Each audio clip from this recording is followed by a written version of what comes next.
Phase 2 of Season of Discovery is nearly here, and I want to take a look at the preliminary best in slot for Hunters. Like I said, it's preliminary, things may change, and obviously I can't sim and test all of these items until the actual release, so let's see what we're working with so far.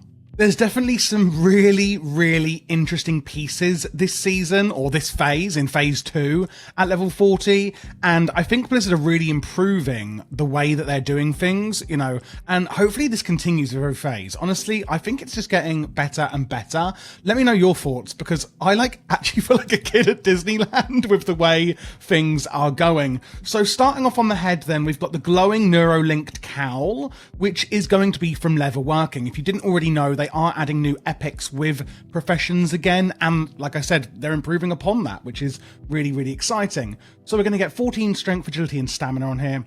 It is of course at the max. 225 is the max for new professions, improving your chance to hit by 1% again, and inflicts neurological shock, instantly dealing a load of damage to yourself, but also increasing your melee and range attack speed for 20% for 10 seconds. The only downside I have to these is that they're putting them on a 10-minute cooldown. I'm like, really?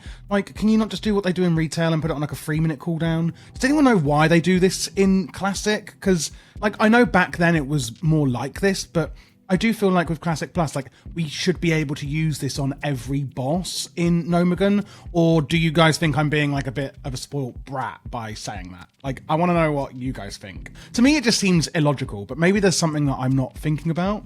On the neck, we've got the Nomagon Peace Officer's Talk, improving your chance to get a crit with melee and ranged by 1% and 16 attack power. Now, if you look on a lot of these items, you can see there is no source, because as I said, it's preliminary. We don't know exactly which bosses these are technically going to drop off, etc. And it is all a bit up in the air and things could change. But I think this is pretty much going to be the biz list for now. We've got the Trog Slayer Pauldrons on the shoulders, adding 22 attack power. It's going to be some agility and intellect on there. There is also the Mantle of the Cunning Negotiator with 14 agility and 11 stamina that you could go for as well. Or Revlosh's Spolders with 12 agility and 11 stamina as well.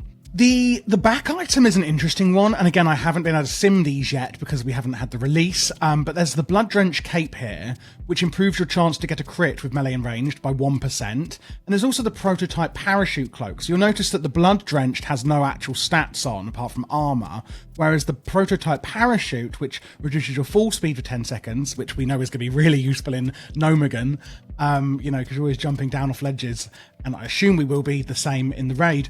So we've got 12 agility and 4 stamina on here. So I think we'd really need to sim these. It looks like the Prototype Parachute is going to come out on top, but I don't like to confirm this until I have actually had a chance to test it.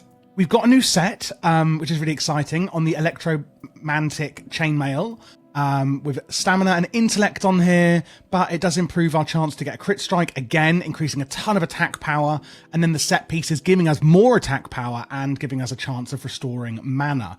I do wish they had to put some more agility on here. They've been changing a lot of the drops, especially even in dungeons, for casters on all sides of the scale, on cloth, leather, mail and plate. I wish they had have changed it a bit more for people like us hunters. We've got the experimental aim stabilizers here on the bracers, which again, we don't know how we're going to get. The sensation you feel when wearing these bracers is not entirely pleasant, but I'm going to wear them anyway, giving us 7 agility and 22 attack power. These are really nice. For the sword then, I've put on the Head Striker Sword of Agility with 19 agility on there. There is the Gyromatic Macro Adjuster, but that only gives 15 agility. It does give like a ton, 9 stamina and 15 intellect. I do think the random stats, Head Striker, Sword of Agility, which you can just buy on the auction house, is going to be better with that 19 agility though. Again, haven't simmed it.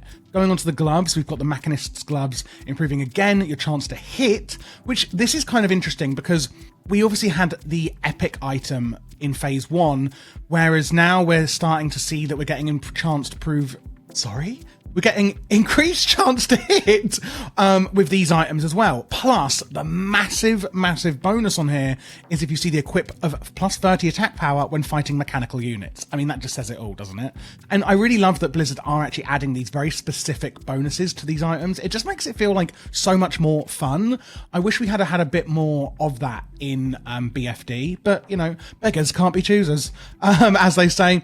Really interesting then is another profession we should be taking at engineering with the hyperconductive gold wrap. Pulling a hyperconductive coin from your belt, you flip it and you get a heads or tails bonus here, with a heads giving 10% chance to crit with spells and melee attacks for the next 30 seconds. And then on a roll of tails, you get 10% movement speed. It does also improve your chance to get a crit strike as well by 1%. A lot of this on a gear, we're seeing this this phase. And then it also improves your chance to hit with spells by another 1% there, which is really interesting. So it is looking like we are getting a lot closer to that hit cap with the gear. They are starting to bring a lot in this phase. It's always something I like to try and actually aim to if we can, if the gear is available. Again, on the legs and the boots, we're basically just going for those 2 set bonuses to get the free set here. Remember, with the mana and the attack power. So then we've got, again, another unique equip on the finger, this time, this phase, in phase 2. In Nomagon, we've got the hypercharged gear of devastation, and you can only have 1 hypercharged gear per character, you know, equipped, unique. And that's going to give us 7 strength, 8 agility, 10 stam, 5 nature resistance, and arcane resistance. Obviously, that nature resistance is going to come in very useful in Nomagon. Then we've got the Ring of the Underwood. So the actual technical best in slot is going to be from Zul'Farrak with the Divine-O-Matic rod. However, assuming that people aren't going to be able to get this, I'm not saying you can't, but let's assume you can't. So I am saying that, actually. I'm not saying you can't, but you can't. Like, you know, it's a low chance that people may be not getting this. There is this Ring of the Underwood, BOE drop that comes from a load of different mobs in the world, and I would say let's just go with this for now. Otherwise, you've got, you know, like the Protector's Band and things like that still being actually quite up there from PvP from phase 1. And then the Avengers Void Pearl is actually coming in on a lot of these tests I'm doing, actually still on top from phase 1, which I'm not mad at, to be honest. I think it's a really cool trinket still, and obviously at this level trinkets are still far and few between. We have, however, got the Gyromatic Experiment 420B, adding some frost resistance and increasing attack speed by 5%, but you may be able to push this experiment further. Really interested to see what this does. I don't think we know yet, but if you do, let me know. And it is on a 30-minute cooldown, so is that going to have any combat benefits? I don't know, or is it just going to do something fun? But it does also give another 18 attack power.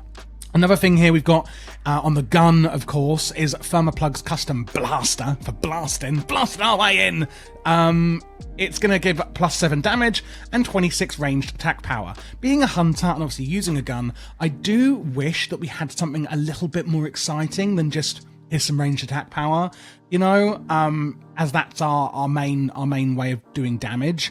I do wish that we had something a bit more exciting like a lot of the other classes have. And if you're wondering what those are, make sure to click subscribe because I have them all coming out. Let me know your thoughts, guys. As I said, this is a tentative guide. Things may change, and I am going to be doing a full hunter guide, and I am going to be doing a full BiS gearing and pre-BiS gearing guide for hunters when the phase is out, so that you know exactly where to go for what for before and after the raid. If you guys are looking to level, dungeon, or raid with anyone in a group and you don't have one, please do join my Discord down below. If you have any questions at all, join my Discord. I can help with retail, classic, any add-ons or UI questions you may have. I can help with anything at all. I really don't mind, and we have a really great community there as well. So make sure that you do check us out if you are interested. Thanks for watching, and I'll see you in phase 2 of Season of Discovery.